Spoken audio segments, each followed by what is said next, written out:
Paper was like gold in medieval times.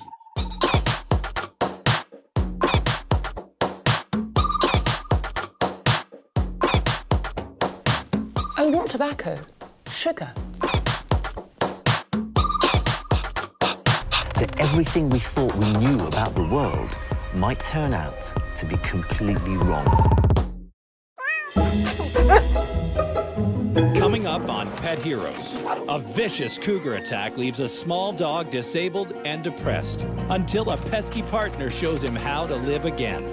And when a family pool threatens the life of a Jack Russell Terrier, will his canine pal be able to save him?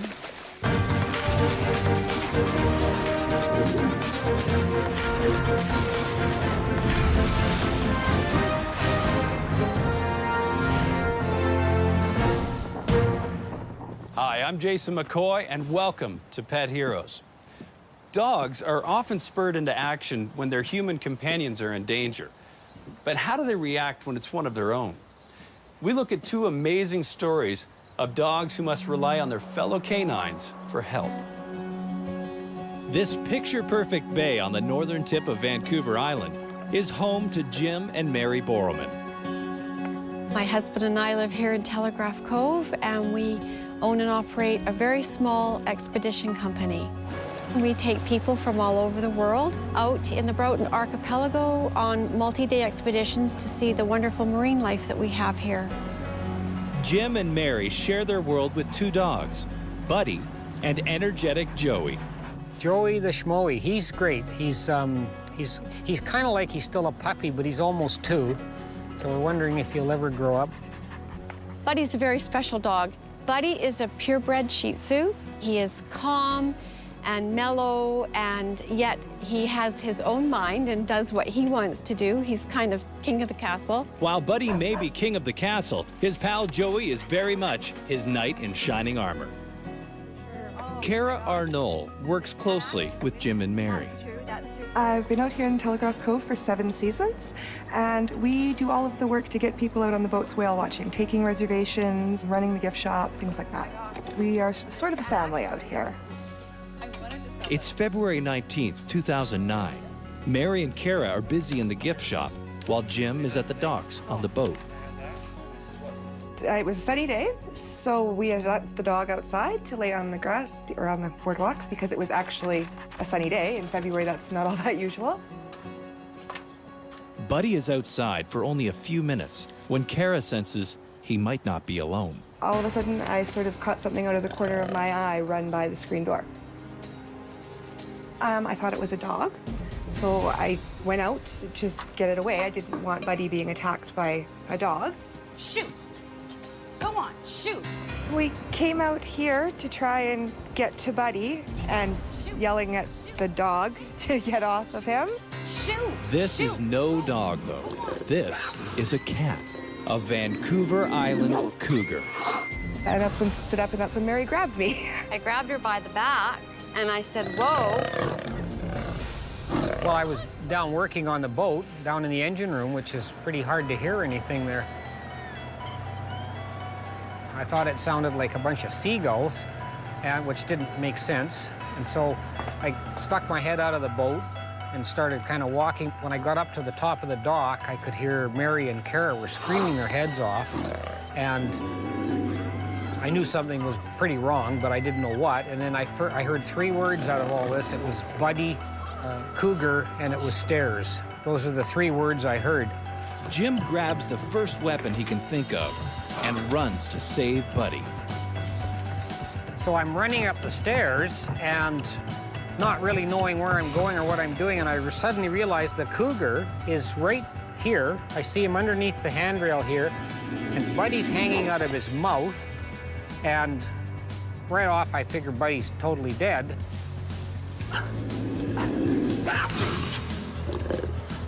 And as I'm standing there with this axe in my hand, I'm going, now what?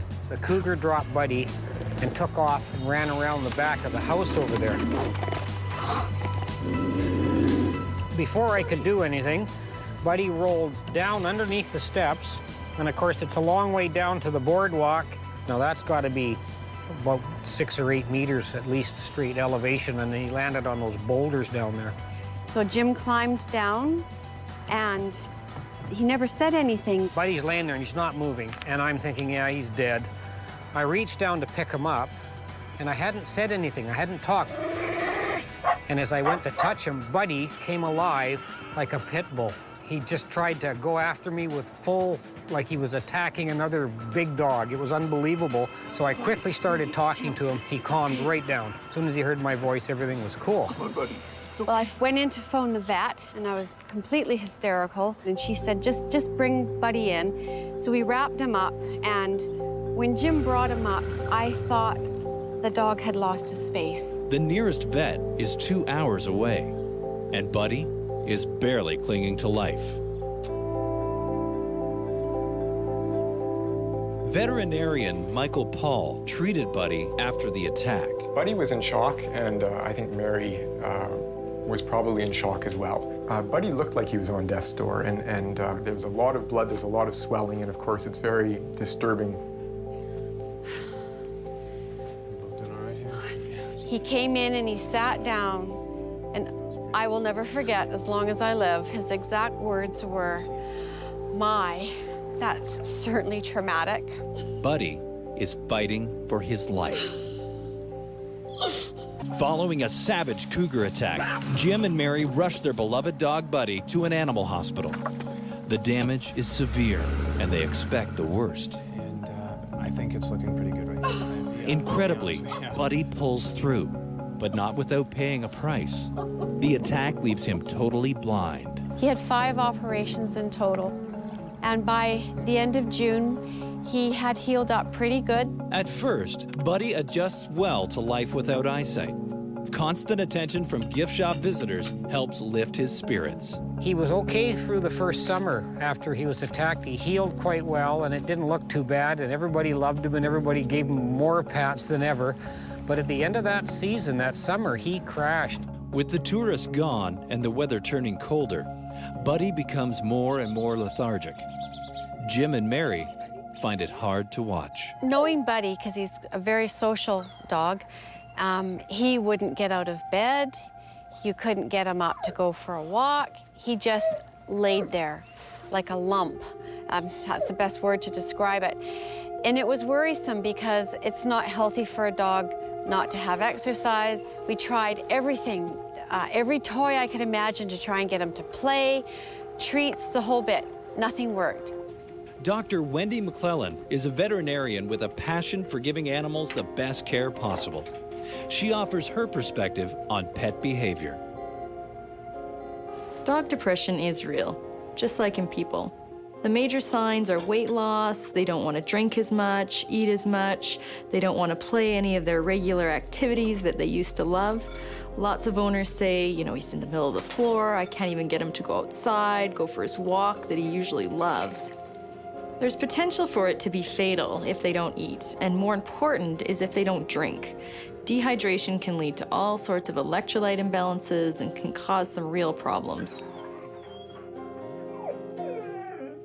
In Buddy's case, he went into a depression when he suddenly lost his sight, and this isn't uncommon either. Any sudden traumatic changes can lead to depression. But when Buddy crashed, we knew we had to do something for him, without a doubt. This poor little dog was so depressed that we decided that we had to do something sooner than later. Desperate for a solution, Jim and Mary wonder if a 4-legged friend might pull Buddy out of his deadly depression. So we made an appointment, and we went down, and she had all these little pups, and how do you pick a puppy? Buddy didn't like any of them. He really got upset. I'm gonna take him out of there. Come on. We just kind of went eeny, meeny, miny, mo, and there was Joey. Even though Buddy wants nothing to do with the other dogs, Jim and Mary bring Joey home, hoping Buddy will eventually come around. Buddy wanted nothing to do with him in the beginning and would actually snap at him if Joey got close. There he is. There he is. The first month was very difficult. Buddy did not like this little dog at all. And Joey's a very persistent little guy. So the arrival of any puppy is always a question I get in my practice. You know, my dog's depressed, he's lost his friend, should we get another one? or he's gone through this trauma like Buddy, and what can we do to get him out of this slump? And certainly a new puppy is always an option. New puppies just provide extra stimulation, they have a reason, and dogs really like ritual. They like routine, they like to have something to do in the day. It just lets them feel secure. After about a month and a bit, Buddy wouldn't chase the puppy off anymore, and the puppy'd kind of sneak up behind him, and he'd nip at his ear or he'd nip at his tail, and then they'd have this wonderful little play fight. Joey refuses to take no for an answer, and Buddy begins to show signs of life again. As they got to be better and friends and stuff, what Joey was doing was getting Buddy up to play. Joey was so pushy that Buddy would start chasing him around the living room floor. They've grown very close. They sleep together, they go everywhere together, and Joey has given Buddy back his life. Joey has become so much more to Buddy than just a friend. He now acts as Buddy's guide dog and keeps Buddy safe. When they're walking, a lot of the time, Joey will be right beside him. And I guess it's kind of like a security blanket for Buddy. When he knows Joey's right there, it's probably a sense that it's safe to keep going. Joey will stay right with him. He won't leave him. He'll stay right beside Buddy the whole time, and Buddy certainly knows he's there, so maybe it keeps both of them from wandering off. You know, it's an interesting question as to whether Joey knows that there's something wrong with Buddy or that he's blind. He probably doesn't know that Buddy's blind, but he would know that he can't move as fast, that he's a bit off. He would know that. And as a member of a pack, they want to be close to each other. So that would be why Joey would stay close. It's kind of like he's a seeing eye dog, but likely he just wants to be near him and play with his new friend. With Joey's help, Buddy has a new lease on life. Buddy is very, very special to Jim and I, and especially me, because he's my buddy. And as time goes on, I can see them just really bonding, kind of like super glue. Joey's my hero for giving Buddy back his life.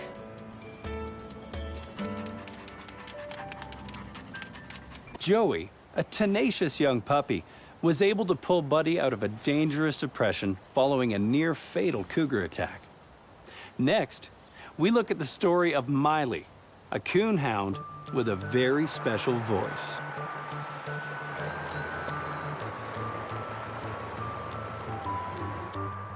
Shannon Armitage lives in Trenton, Ontario, and works at Canada's largest Air Force base. At home, Shannon has two dogs, Miley and Patches. I got Miley after being here for about 6 months. She was really small and had these big floppy ears, and she was the only one that wasn't barking and howling. Ironically, on her tag that they say why the dog was surrendered was because she howled. So I walked her a couple times and fell in love with her and adopted her and took her home. She never really howled much unless you left her alone. And then she would howl a lot because she didn't like to be left alone. Coonhounds have a very distinctive call. I mean, their howl, you can hear it from miles away, and it was in fact bred into them that way. Hunters selectively bred for that loud howl so they could hear them in the forest and know which direction they had their prey treed. And it's not uncommon because of their unique bark or howl for them to be given up and surrendered. It's really very sad. It's certainly important that people realize that these dogs can make wonderful family pets lying by the fireplace, but only after they've had their outside exercise. And they're also very social. They like to be with you. They're not a dog you can leave in the backyard, or they will howl all day, and you may have to relinquish them. It's really important people realize that. Well, I was feeling kind of guilty about leaving her alone so much, so I wanted to get her a companion. Luckily for Shannon, a coworker just happened to have Patches, a Jack Russell Terrier who needed a home. I didn't really know much about Jack Russells other than what you see on TV, you know, Fraser's dogs, the Jack Russell. On Hunt for Red October, he talked about the Jack Russells being the smartest of all dog breeds. These two busy dogs quickly become the best of pals. They're pretty well inseparable now. They go everywhere together, and they're always together. Robert Church is a director of Pets for Life. For the past 15 years, he's taught people how to care for their pets and knows just how challenging Jack Russell Terriers can be. Well, Jack Russells have been around for a couple hundred years, and they are, because they're a hunting breed and a companion breed, they are a very intelligent dog, sometimes too much so. And that's where we can run into trouble because we're not smart enough to manage our Jack Russell. Jack Russells can climb fences. Jack Russells can burrow. Jack Russells can figure out to push a gate or a latch and oh man, bubbles? Are you kidding me? Bubbles in water? This is fantastic. Oh, boom, they're in the water. And we need to be so careful with our swimming pools because they're hard to get out of. Patches has a thing about running water or shovels or brooms or anything else. He attacks it. Unfortunately for Patches, his fascination with water is potentially a fatal attraction. You know, it was a hot day, so I left the back door open for them. And they can come and go as they please, and I've got like almost an acre fenced off, so they can run around all they want, and so I leave it open. I had been putting up a like chicken wire, like plastic chicken wire across my pool because I didn't want them going near the pool. Unfortunately, Miley can jump it and Patches goes around it. I've seen him before around the pool, barking at stuff that came up from the jets, like when the water jets were on. The bubbles draw Patches to the edge of the pool. This time, curiosity gets the best of him. Swimming pools and pets can be a very dangerous combination. People often worry about their small kids around pools and take those precautions, but they don't think about their family pet. And really, you should take the same precautions with your pets as you would with your small kids. Most dogs are very capable swimmers. Really, there's two things that would contribute to a dog having difficulties. One would be if they get tired, just like a person stranded out in the ocean, they just physically can't swim anymore. Or if they get hypothermic. If they get too cold, they wouldn't be able to swim effectively. Patches swims frantically, looking for a way out, but the lip of the pool is beyond his reach. Meanwhile, Miley senses trouble and finds Patches flailing in the water. Miley was able to tell that Patches was in trouble by the change in behavior. Patches' eyes were big, wide, and scared. The constant circling and alarm led Miley to do what coonhounds do best. They bark, they know that when they bark, people come. That's what she's trained to do.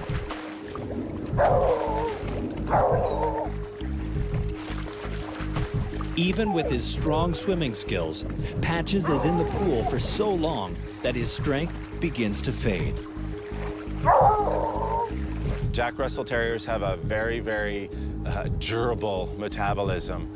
However, when you put an animal in the water, that also takes an awful lot more energy than running around on the ground. Patches is running out of steam. If Miley doesn't find help soon, her friend will drown. Miley jumps into action, desperate to get help for her little buddy.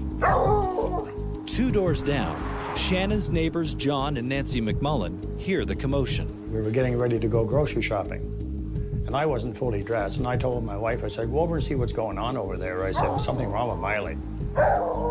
John and Nancy first think it's just something upsetting Miley, but her desperation quickly leads them to her best friend, Patches. She showed her exactly where Patches was. We would have never known. Nancy discovers Patches in the pool, but she can't jump in to save him. Well, my wife, she had throat cancer, and she talks through a machine. It's called a larynx machine. And if she had jumped in the water, she would have drowned instantly. Her lungs would fill up, and she would drown. So she turned around, and she ran back, and she got me. She said, the dog is in the pool. So I went over. When John arrives on the scene, Patches is on the edge of exhaustion. I almost got him, but I just quite missed him, and he was swimming sideways. And all of a sudden, I missed him, and then I had to jump in.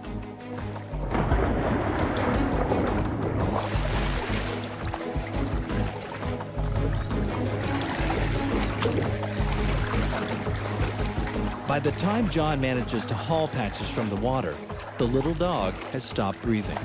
John starts CPR. Well, I watched it on TV where I seen him pumped her stomach, push on her stomach, and that's when the water started coming out of his mouth. Started choking a little bit, but after that, I knew he'd be all right, eh? He started breathing fine, breathing real heavy at first. But then he was breathing fine after, but he couldn't stand up. He was that tired he couldn't even stand up. The other day we had a lightning storm at night. She ran right into bed and me. Patch's brush with death hits Shannon hard. It felt like somebody had kicked me in the guts. You know, just the thought I could have come home to my dog lying dead in my pool would have broke my heart. It was a very close call for Patches. CPR can work in animals. In fact, I always recommend my clients take a CPR and first aid class for your pets. But just like in people, though, it's important that it be started immediately and you get that airway cleared and get them breathing again. Shannon is more than relieved when he learns Miley saved Patches from drowning. He vows it will never happen again. So I bought this thing online called a scamper ramp now that keeps them, every spring I have to train them to get out of the pool using the scamper ramp.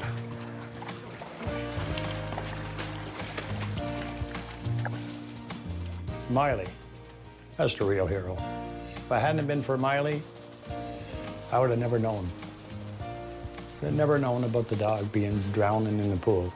Miley's definitely a hero because she saved her buddy. She used what the gifts that God gave her to howl until somebody came and rescued my dog for me. Miley was quick to respond when her friend Patches became trapped in a pool. By using her distinctive howl, she was able to alert neighbors and save Patches from a deadly situation. In Joey's case, his tenacious attitude and desire to play helped coax Buddy out of a deep funk and led to Joey becoming both his closest companion and guide dog.